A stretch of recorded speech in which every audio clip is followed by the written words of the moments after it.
and welcome to the International Business course.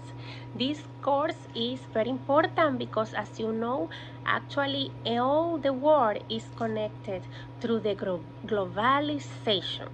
And all of you know also that technology is one of the best or is the most important tool, let's put it this way, to develop international relations between the countries, the communities, the nations, right? And this class is all about that. It's all about international business. Why we are involved in that? Again, because the world is changing all the time. So we need to, as an administrators, we need to pay strong attention to that. Even small companies are involved with international business, international commerce. What is that? This is when we think about two countries engage in commerce. This is international business. As soon as we have two nations dealing with commerce, the product is being transferred to another one. For example, we are dealing with international business. So it's very important because we will see all the time this during the semester.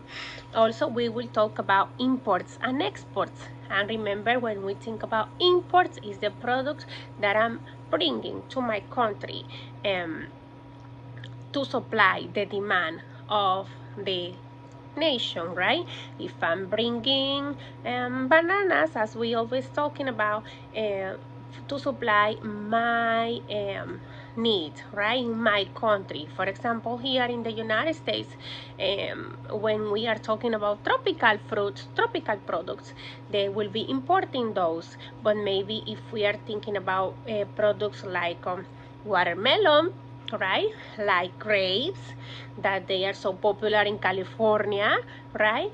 Those are products that this country, United States, will be exporting to another countries. That means they will be selling, they will be providing the product to another nation.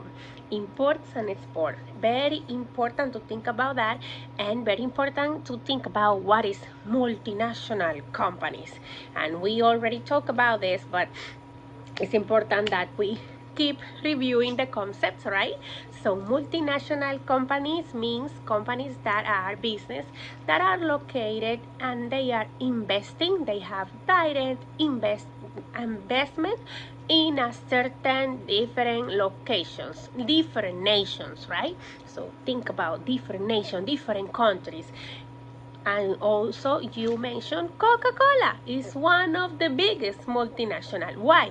Because Coca-Cola invests in facilities, in production, think about in a building in the different countries. When they are doing this kind of investment, we are talking about multinational companies. For example, Microsoft, if we think about IBM, right?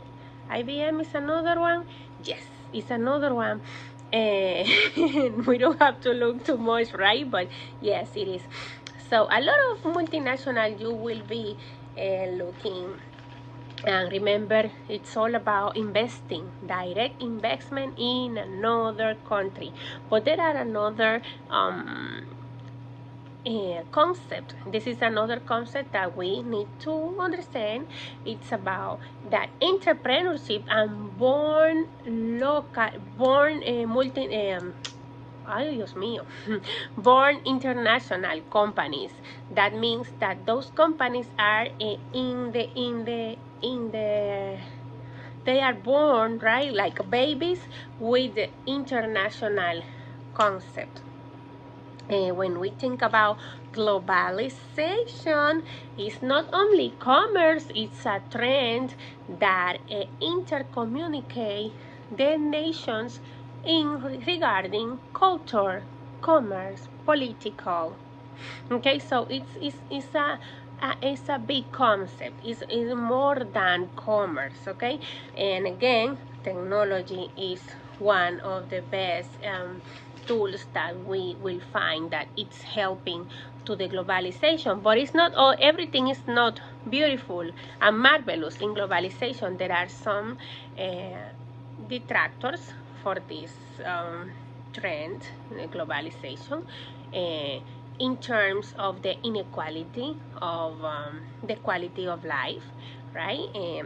But also there are some people that, some authors, let's put it this way, that state the globalization is a marvelous tool in order to develop the commerce. And as you know, the companies have the opportunity to decrease, when we are speaking about international commerce and the effects in the globalization, we are thinking about decreasing the cost of production, right? Decreasing the labor costs, and also we mentioned the amount of variety for the customer, increasing competitiveness, right? And also my students know that I'm talking a lot about advantage in competitiveness. What that means? That means that we have, let's say, the superpower to create special products that are in a top level. Let's put it in a simple way. So those, when we have industrial competitiveness, or just competitiveness, we are talking about that we have competitive advantage on the elaboration of the process of the performing of the development certain products. That's very important to understand, and in order to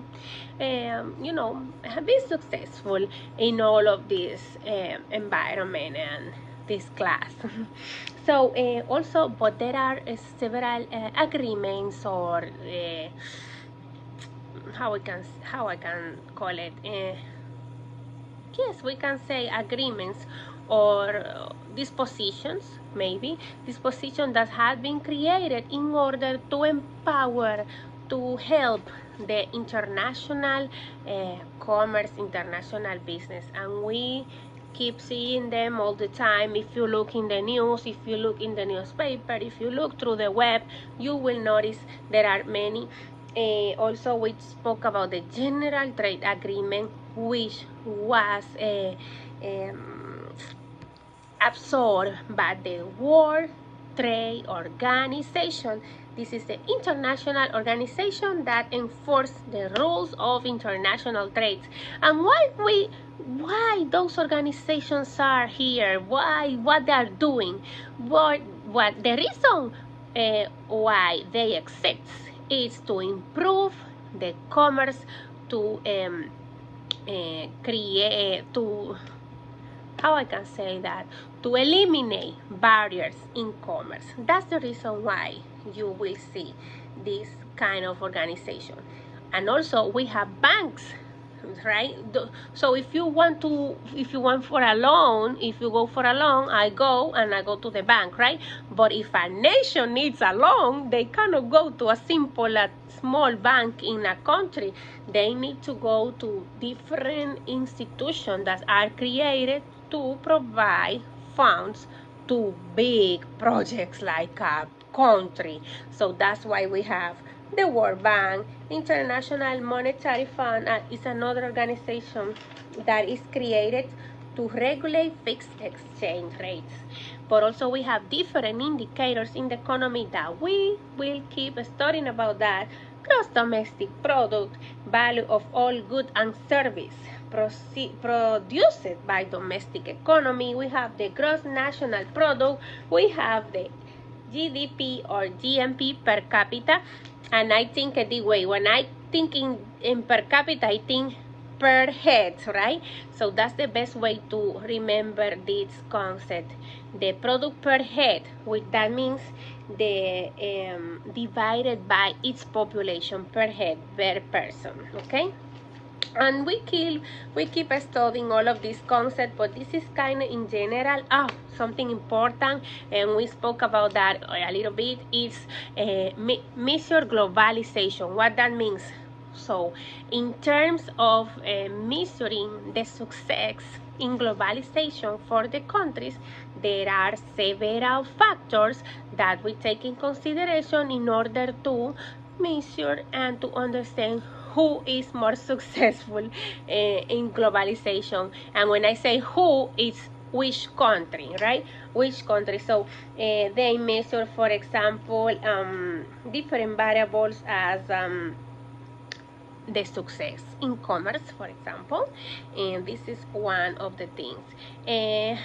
So there is several constructs, several concepts that are against. They are against to the globalization.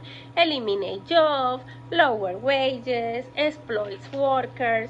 So several things you will find, several concepts regarding against the globalization. But there are also some positive, positive arguments with the globalization. So we have been talking about this. We spoke about the production matters, the customer matters, right? And also the improving the quality of life in general. So there are several, points. And also, well, in general, that's all the content that I want to cover. We spoke about them in the class, and also I have been reviewing with you, and I'm gonna keep reviewing with you all the concepts. So this is like a little general perspective that you can use to review, and these concepts that we are discussing today will help you also to complete your first activity for week number 1. Remember that if you click on lessons and then you click on every lesson, week number 1, you will find the activity, but also you will find the content that you can read in order to understand better the content of this lesson. But also you have, this is the book that we are using for this class, International Business, is for these authors, Wild and Wild. I'm using the 9th edition, which is the last for this year, but also remember that you can obtain older version. It's not problem at all. In addition to that, you will have the content in your week number 1. So it's up to you, right? But I'm providing my best so you can have the best experience. These videos, the review in the class, the content in the chapter. So I'm trying to give you the best, all the resources possible. So if you need my help, if you need more explanation on that, you know where to find me, and you have all the tools, and go every single week to complete your activity number 1, number 2, number 3, and we're gonna work in this together to make sure you're successful and you learn. We all will learn from each other. So I wish you the best in this course. Welcome, happy New Year. Is almost it's almost over the first month. So it's almost in the middle, let's put it this way. So I wish you the best, and thank you so much for your attention.